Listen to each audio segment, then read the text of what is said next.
কুষ্টিয়ায় ধানের শীষকে বিজয়ী করতে মোটর শোভাযাত্রা করেছে কুষ্টিয়া জেলা বিএনপির যুগ্ম সাধারণ সম্পাদক ও এশিউর গ্রুপের চেয়ারম্যান শেখ সাদী।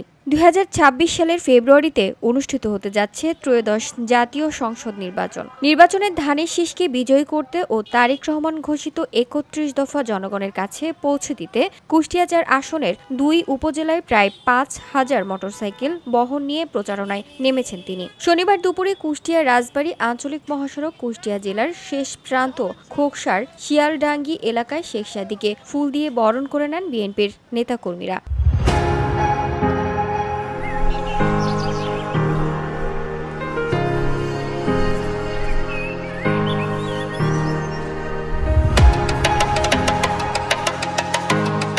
পরে সেখান থেকে গাড়ি বহন নিয়ে খোকসা উপজেলা শহর প্রদক্ষিণ করে খোকসা বাস স্ট্যান্ডে পথসভা করেন। সেখানে পথসভা শেষে আরেক উপজেলা কুমারখালী শহর প্রদক্ষিণ শেষে পৌর শহরের কাজীপাড়া মোড়ে এসে সমাপনী বক্তব্য রাখেন শেখ সাদী। সামনে যে নির্বাচন ফেব্রুয়ারি মাসে, আপনারা সামান্য মন খারাপ করবেন না।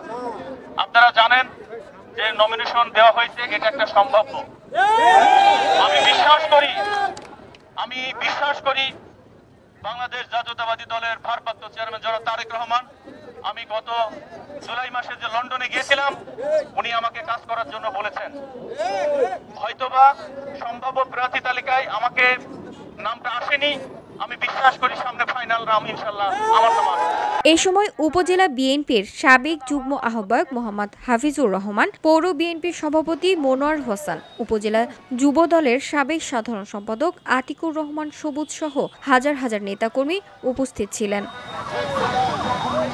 VOD Bangla news desk.